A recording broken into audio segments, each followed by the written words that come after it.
Today, we're going to begin our tour of the Duwamish River from its historic source on Mount Rainier. The farthest reaching branch of the historic Duwamish River watershed originates from ice caves at the base of Mount Rainier's Eminence Glacier, the United States' largest glacier, at an elevation of about 5,000 feet. This is the origin of the White River, which was later severed from and redirected away from the Duwamish watershed. The White River flows from the ice caves buried under the rock debris from a 1963 avalanche that now covers the lower portion of the glacier. It cascades down Mount Rainier to the junction with the Greenwater River in the small town of Greenwater. The Greenwater River originates at Natchez Pass, where the colonists' first wagon trains crossed the Cascade Range. The river then continues to flow west past Muckleshoot Prairie to the current city of Auburn, where it was diverted south, away from the farmland that once lined the river's floodplains, by early settler farmers armed with dynamite who blasted a new path for the river. It now flows down the narrow Stuck Valley to the Puyallup River and into Puget Sound at Commencement Bay, 10 miles away. Following the White River's historic path through the now dry city of Auburn, we come to its historic junction with the Green River, which once flowed into the White here as one of several river branches comprising the original watershed. Today, the Green River is the only surviving branch feeding the Duwamish. On its course north towards Seattle, the river passes through the original settlement of White River on its way to its historic confluence with another lost branch of the watershed. The Black River was diverted in the early 1900s when a ship canal was cut into the large lake that used to drain to the Duwamish River through the Black. Lake Washington now flows through the new ship canal into Puget Sound 15 miles north, which caused the Black River to dry up completely. The only water that enters the Duwamish here today comes from a few remaining wetlands and the flow from the Renton sewage treatment plant. Below this point, the river is called the Duwamish. 5 miles further on, we meet the beginning of a constructed canal that replaced the river's original meanders. Built to accommodate industrial expansion and completed in 1920, the canal runs past the historic neighborhood of South Park and is lined with industry. The Boeing Airplane Company's Plant 2 can be seen in the foreground across from South Park. Across the river, the industrial residential fence line community of Georgetown is where Seattle's first white settlers claimed lands on the banks of the river, in the midst of dozens of the Duwamish tribe's longhouses, in the heart of their traditional homelands. Only one original river bend remains on the lower Duwamish River, at the historic Duwamish village of Uliquat. Here, the discovery of a prehistoric tribal village in the 1970s stopped the Port of Seattle's bulldozers from filling in the river's last bend in order to build one more marine terminal. This used to be the mouth of the river, opening up onto open water and tide flats. All of the land downriver of Uliquat is constructed land, built for shipping and industry. The island in the center of the historic estuary is Harbor Island, which was the largest man-made island in the world at the time it was built. On the far side of Harbor Island, the Duwamish enters Elliott Bay in Puget Sound on the downtown Seattle waterfront. In all, the changes to the Duwamish River watershed eliminated the White, Cedar, and Black rivers, as well as Lake Sammamish and Lake Washington from the watershed, a 75% reduction in flow and area in a short 20 years. In addition, the lower 12 miles of the river was straightened and deepened into a 5-mile industrial shipping canal. We're now going to travel up that 5-mile waterway with Duwamish tribal member James Rasmussen, who serves as the Superfund manager for the Duwamish River Cleanup Coalition. So, good afternoon, everyone. My name is James Rasmussen. I'm the Superfund manager for the Duwamish River Cleanup Coalition, and we are on the Duwamish River right now. And the one thing we usually try to make sure people do understand is that this is not the way the river used to be. I'm Duwamish. I'm a Duwamish person. I'm a part of the tribe. We've been here for over 10,000 years. And in 100 years or a little more, this vast change has happened. And that's how we start this tour.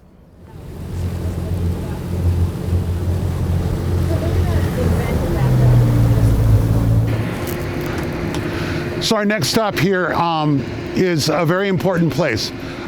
Today it's known as Ha'apu's Park, which is the native name for the park. It used to be known as Terminal 107. This whole area here is the last stretch of the original river. And that's why it is important, because it's habitat that's been saved, not habitat that's been created. The importance about the habitat is that we already know that as far as recovering salmon, this is one of the most important habitat sites. Fry come here as they're coming out the river, or little salmon, and they feed here because they're getting used to getting to salt water, and they need to feed so they can get strong, so they can get out into the sound and then out into the ocean. And so that becomes a real important place. As salmon are returning, they feed here because this is where they're making the transition. Once they transition to fresh water, they don't eat anymore. They're going to go spawn. And so this place is important for those reasons. But the reason that it's still here is because as they were working on this site, this is already an active archaeological site. Port came in and started bulldozing houses, kind of not paying attention to anything that they were bulldozing up. Our tribal office was notified something's going on, you got to get down there. So we did. We realized what was going on. We could see the shell midden coming up out of the ground, and immediately called the Corps of Engineers and the University of Washington Archaeological Department, and they came out. But in the meantime, this is the way the story goes. Our tribal chairperson, Cecile Hansen, stood in front of bulldozers to stop the action that was going on. That is important, because the only way this site was going to be saved was my ancestors reaching up out of the ground saying, no, not here. And that's why we stop here, to make sure that you understand we're not just talking about habitat, recreation, and those current type of things, but we're talking about a ton of history. Right across the street from here is the Duwamish Longhouse and Cultural Center. And so we do tours that talk about the environmental importance here, as well as the cultural importance here, because we're talking about layers of history. Right now we're at the Lafarge Cement Company, but Lafarge is also a part of the remedy of this site, and this is important. It's a big crane that we see coming out here. It's a green crane that allows Lafarge to take the contaminated sediments that are coming out of this river and put them into rail cars. So we don't have several steps. We have one step where it comes out of the river into the barge. Then the next step is out of the barge into the rail car. Why that's important is the less you move contaminated sediment, the better it is.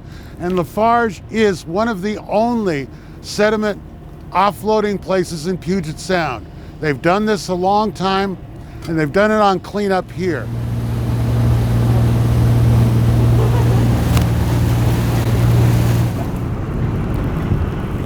What's behind me right now is an operation called Seattle Iron and Metals. You'll see the big thing that looks like it's out of Mad Max right over here. That's an all-purpose grader. In other words, you could put a school bus into that thing and it'll come out in little pieces. Okay? That grader should be enclosed so we don't have all of the little pieces that wind up all over and in the neighborhood here. This is right next to Georgetown.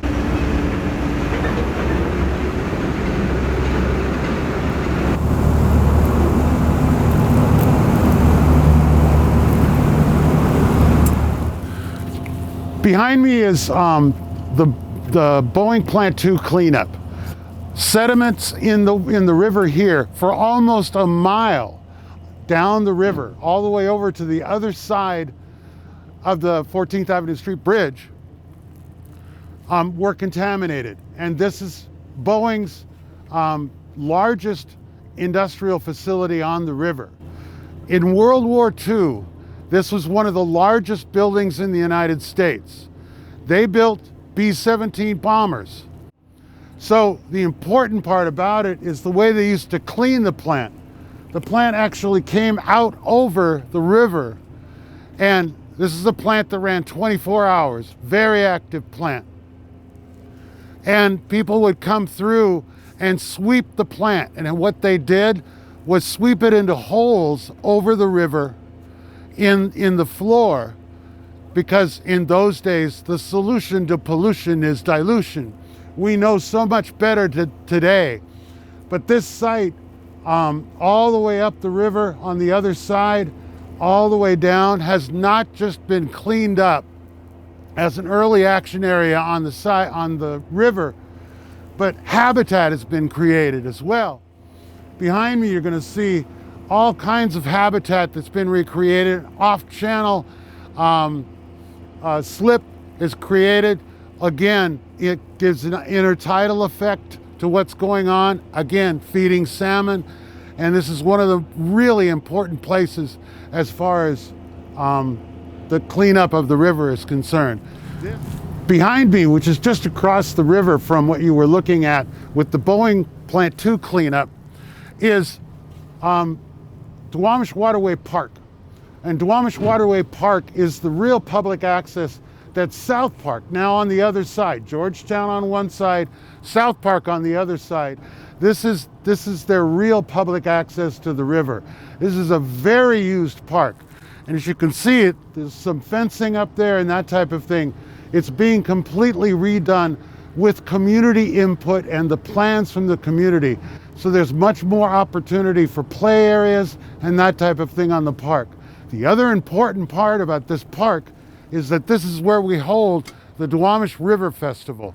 The Duwamish River Festival is one of our major outreaches, because what we do is bring together responsible parties, NGOs, everybody else.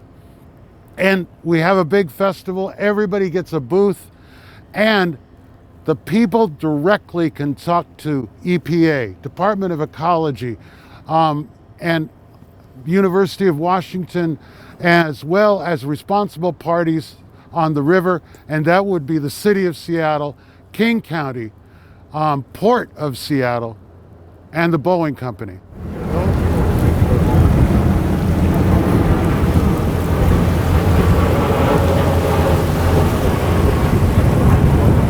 What's behind me right now is a business that used to be here, Malarkey Asphalt. Malarkey Asphalt was one of the largest recyclers of oil from the city of Seattle, from their cars and their trucks. They would come here because you use oil to make asphalt, and so that's what they were doing here. This place was also one of the most contaminated areas on the Duwamish River.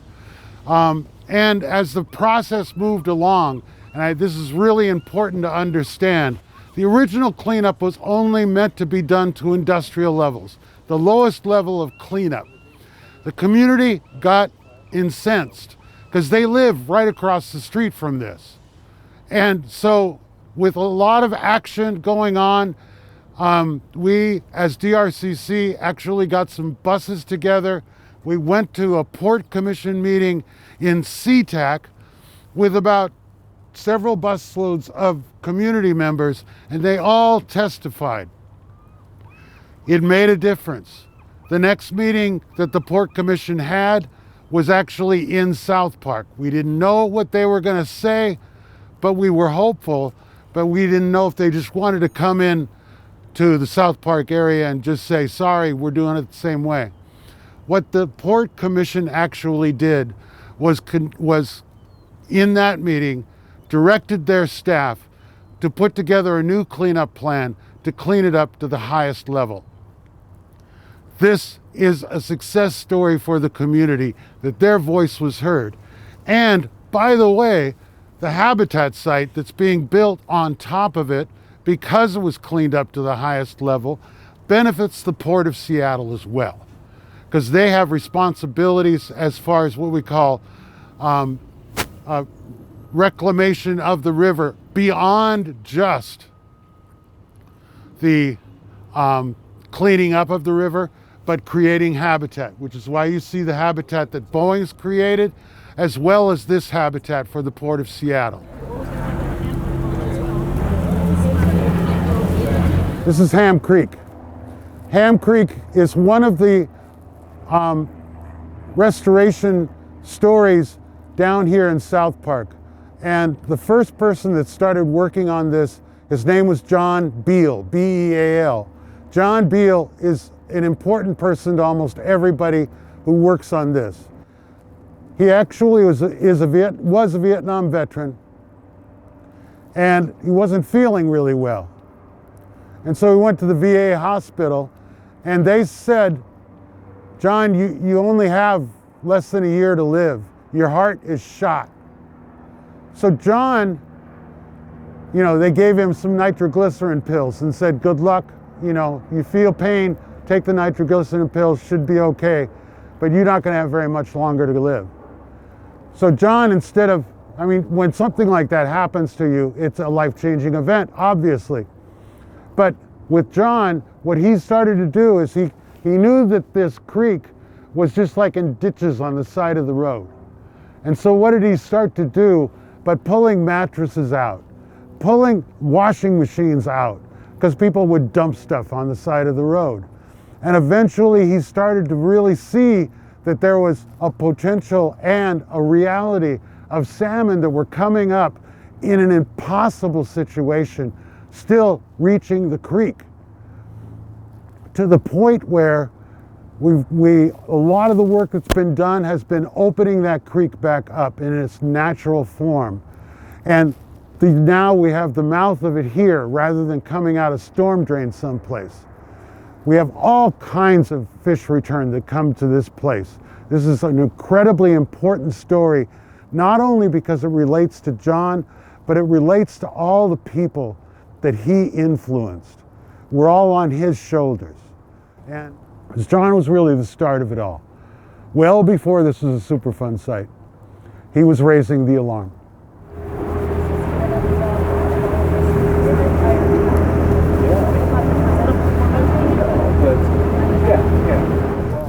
Behind me right now is the end of our tour, and this is what we call the Turning Basin. In other words, a wide place in the river, so if a ship was coming up this way, it has a place to turn around. That's what the Turning Basin is for.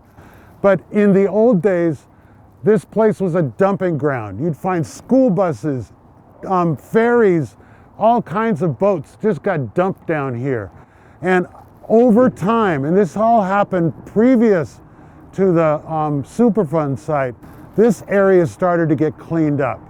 And what we find now is the habitat here all along the river. This is what we're looking for. This is why this river is important, because the river is alive. And that's an important story that we tell here. It isn't just the salmon, it isn't just the trees or the intertidal habitat, it's all one thing. And that includes the community that lives around it and cares for it as well. And I hope through this little film that we're doing and tour that we've done is that we give you some kind of an idea that this is your river too. We've taken action here and we've seen the changes that are being made. You also have an opportunity to make a difference. We have more variety of wildlife on this river today than in any other place in the city of Seattle. On the back of this river was the wealth of the city was born. Today, the leadership that they showed in building this, they have to show in cleaning it up. It is not just a river for industry.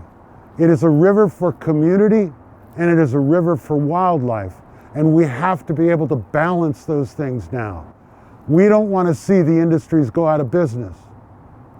We want to see them thrive, just as we wish to see the communities that live here thrive and being able to thrive in place, as well as we see the wildlife that we see thriving around us. And so thank you very much. In the way my people do it, I'll raise my hands to you like this. That means thank you, honor you, goodbye, everything you can think of as we raise our hands to you. Thank you very much.